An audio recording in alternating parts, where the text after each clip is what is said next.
Lake of the Woods is a world-class fishery that straddles the borders of Minnesota, Ontario, and Manitoba, Canada. This giant island-filled lake is well known for its fantastic walleye fishing and may be one of the best trophy muskie lakes in the world. Lake of the Woods is also home to some incredible crappie fishing for those anglers adventurous enough to chase after them.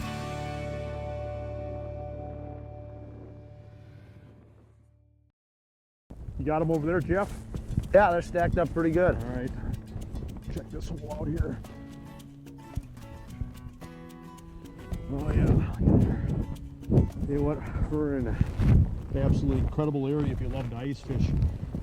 You know, I don't know, probably about 15 years ago, the first time that I ever fished up in this part of the world here. We're in Ontario, Canadian Shield country. More specifically, we're on Lake of the Woods up by Nesser Falls, and this area gets a lot of attention for a lot of different species of fish. Walleyes, lake trout, muskies in the summertime, but the crappie fishing can be just incredible. And what is so cool about this area is that there's just hardly anybody fishing. And so if something looks good on a map, fish it. And you know, it's all about reading maps because there's not going to be many reports. You just have to go out and make your own luck.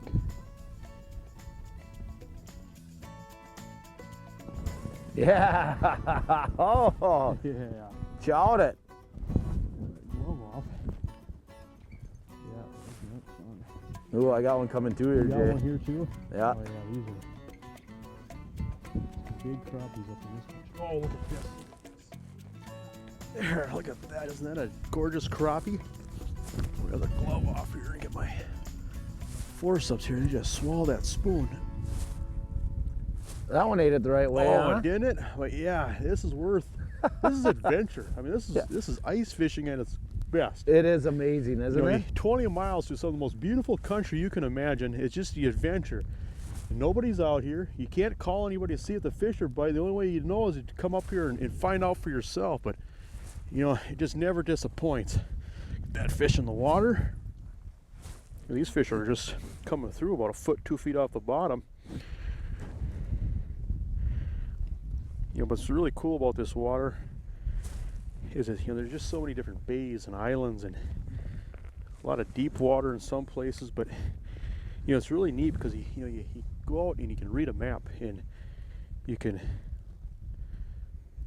look for locations, and you know, the reality is, especially with crappies, they're not going to be everywhere. And what we're doing here is we're focusing on these holes. Oh, here comes one. Focusing on these holes. They're anywhere from 25 to 40 feet of water, or structure that's in that 20 to 40 foot of water that's soft bottom. And you look at a map here and you look at, you know, a lot of the structure. It's not like those types of spots are everywhere, and so you can eliminate a lot of water just by default if you know what to look for. Come on up. Come on up. Come on up. Little keep away move. There, I got him. Got 'em? All right. And once you find them out here, it's game on. And that's the simple truth is drill, drill, drill, and find them, and it's game on. Yeah, and don't stop until you start marking a lot of fish. A lot of fish, exactly. Absolutely. Don't slow down. And another nice Lake of the Woods crappie. Not a monster, but a good one. But you can see, once you do that little keep away move with the spoon, is they absolutely chow it down. And don't settle. If you're not finding fish, don't settle. Keep drilling holes. Keep drilling holes. Have auger gas. That's the game. Let's get this one in.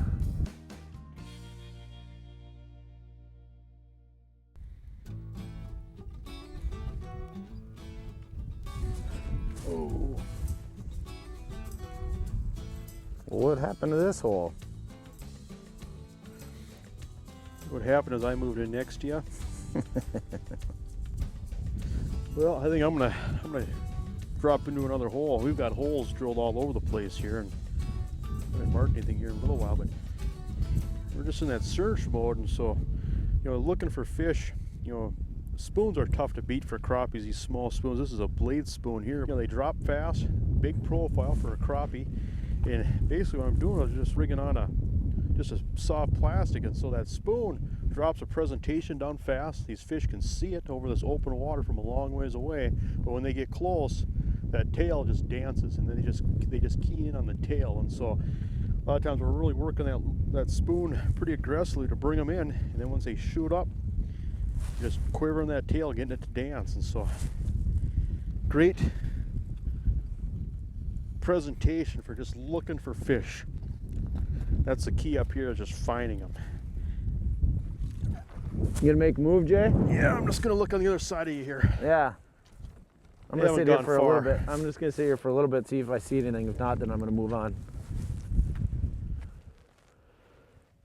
Oh, I think I'm gonna catch this one right away.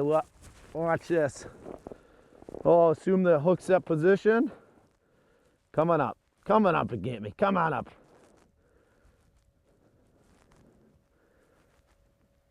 Got him. Oh, this might Got be a him? nice one. Yeah, that's a good one there.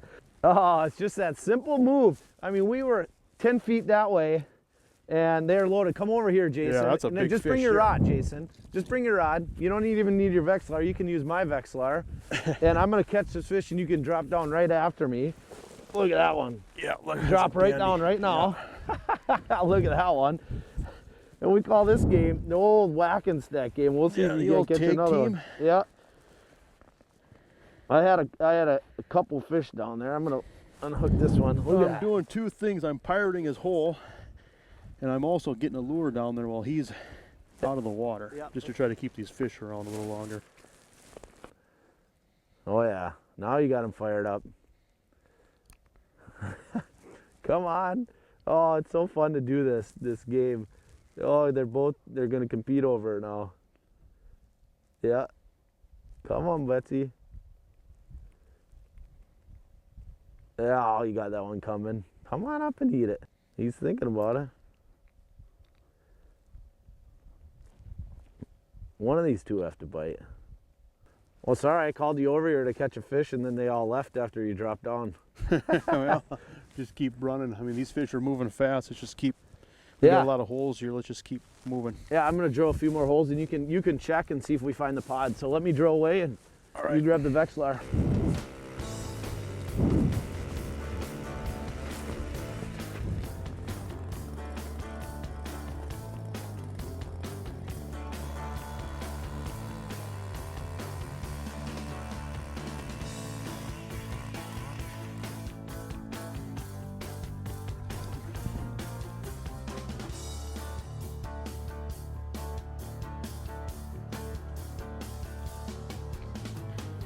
Nope, not. Let's try the other way.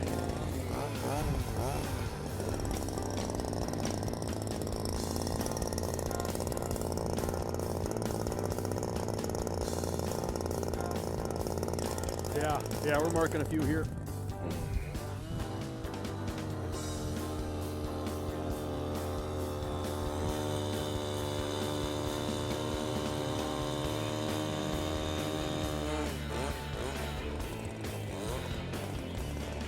That looks like a hungry one there. Let's find out. I'm gonna go grab my stuff.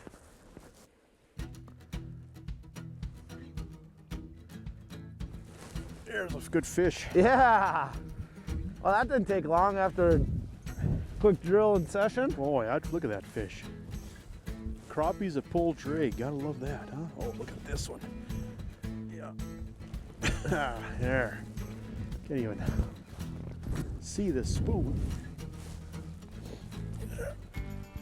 That's a pretty good example, Jay, of exactly what we were talking about. Yeah. You know, and they're shooting in pretty fast and hard when they. Yeah. When you drop in on a new hole, anyway, it seems like you wear out your welcome fast. You catch a few fish. Yep. Wear out your welcome, and you still mark fish, but the easy ones get caught. Bring your auger gas and your protein bars. Yeah.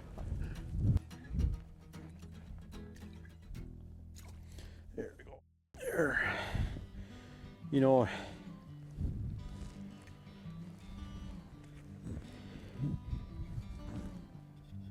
goes without saying that you fish up here, everything needs a little preparation H, in the sense that you have to think things through. And make sure that you have extra linch pins for your trailers and your sleds, extra belts, extra gas, extra propane. Anything that can go wrong will. And you're a long ways away from everything. And cell phones don't work.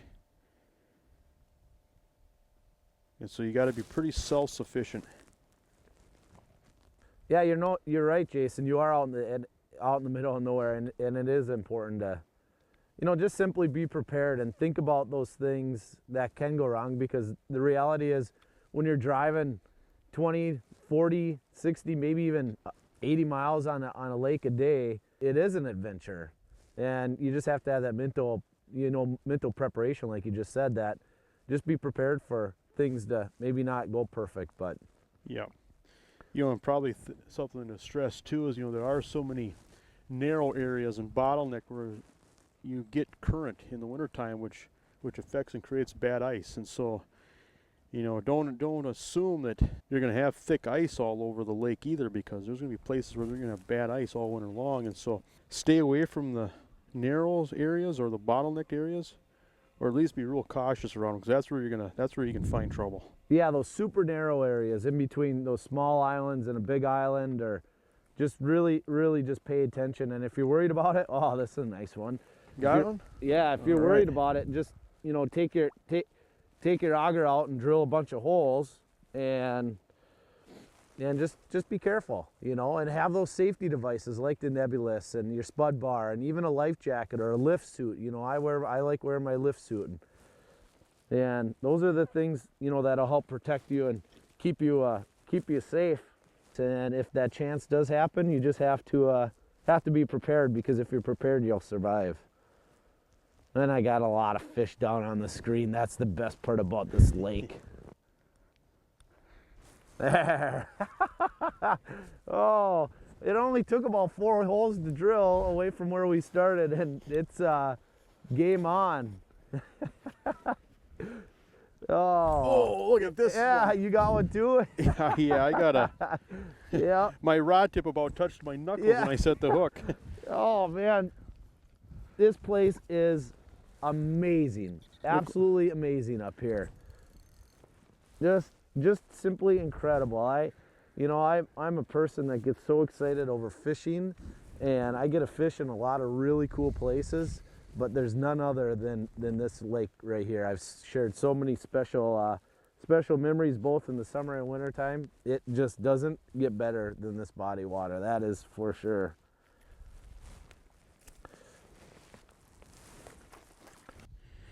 A lot of people will try to make fishing as complicated as possible, and I guess if you want to, you can, but so many situations you're just going to catch fish by just being efficient and keeping things simple. I always follow the KISS principle. You know what the KISS principle is? It's keep it simple, stupid. A lot of times you just outthink the situation, and definitely outthink the fish that's got a brain that big. And so you get in this situation here, one rod Vexler, just move from hole to hole, and don't worry about having a lot of stuff. You don't need a lot of stuff. You're just being in the right spot at the right time.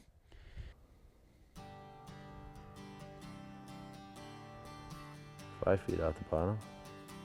Oh, they're stacked down there. It's game on. It's game on. You don't like it when I pull it away, do you? Got him. Yeah. Got him? Yeah, right. That was really cool. The whole thing is you've heard us talk so much today all about finding the fish, but another key factor is once you find them is most of the time these fish are pretty hungry, but you still have to learn the triggering qualities of your lure. And with a spoon, most people, look at this one.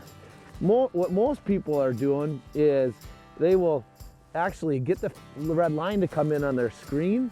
And I see it so often with people. If they don't catch them right away, they drop their jig right back down to that fish. And that's not what you want to do. You actually want to try to hold your ground. You want to figure out what's going to get that fish to move. Make that fish come to you and play that game of keep away. And this one was really cool. I had this one 5.5 feet off the bottom. He started a foot down. He went down twice, finally came up. I pulled it away one time and whoop, chowed it. So That's a key factor. Learn the triggering quality of the lure that you have on. Sweet! From our base camp in Devil's Lake, North Dakota, we travel the whole Midwest looking for the best fishing bites. If you like real-time fish reports, find out what bodies of water that we're fishing, just to find the general patterns and techniques that we're using, give us a like on Facebook and hit the road with Jason Mitchell Outdoors.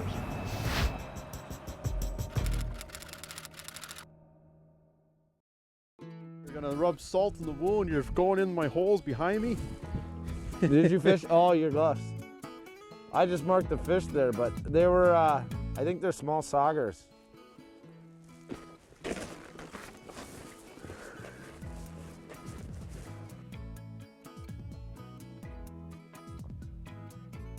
There, I got him. I don't think this is Mr. Crappie. If it is, it's a really big one. It took me a while to get him to bite. Oh, I don't know what I have on here, but that's all part of the fun of coming up to Lake of the Woods. I think I have either a whitefish or a really big Cisco. We'll find out here. I'm actually gonna pull a transducer on this one. Oh, there, we got it. A little more cord out than I wanted. We're just gonna let him play a little bit. Oh, it's so fun to see those big marks come in on the graph. And finally, after a few moves, and I figured out, I don't know if you caught on to that, but I figured out how far off the bottom he'd come. I got him to come, and then he'd go back down. I got him to come. I think this is gonna be a Cisco or a whitefish, but we're gonna find out. Maybe it's an 18-inch crappie, but I highly doubt that. Or maybe just a Mr. Nice walleye.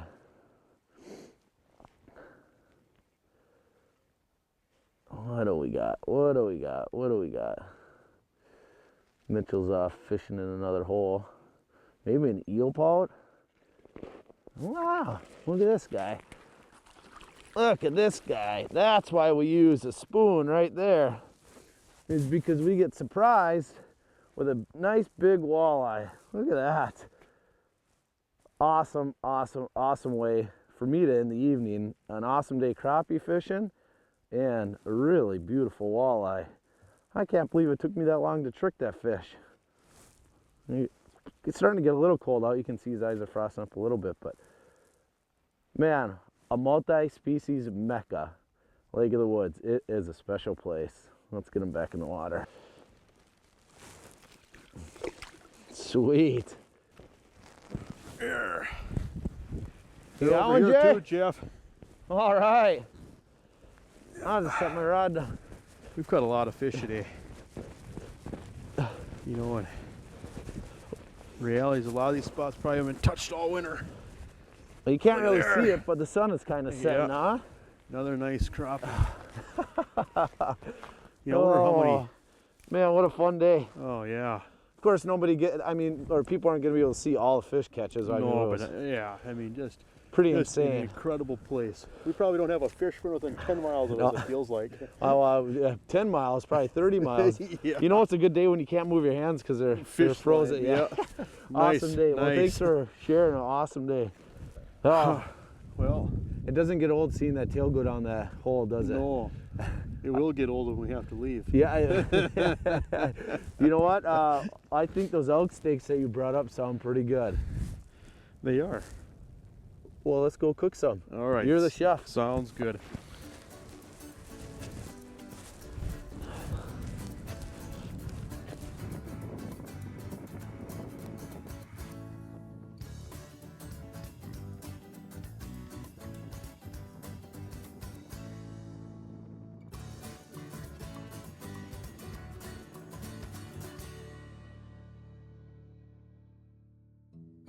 Jason Mitchell Outdoors has been brought to you by Shields,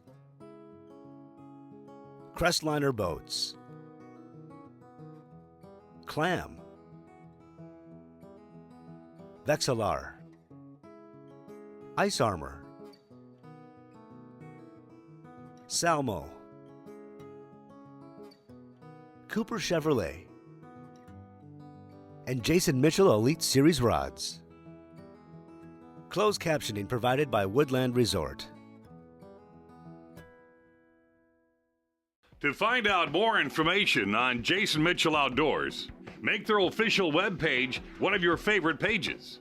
Find out upcoming show schedules and air times, along with past shows, article and product reviews at jasonmitchelloutdoors.com. Great information on the outdoors is just one click away.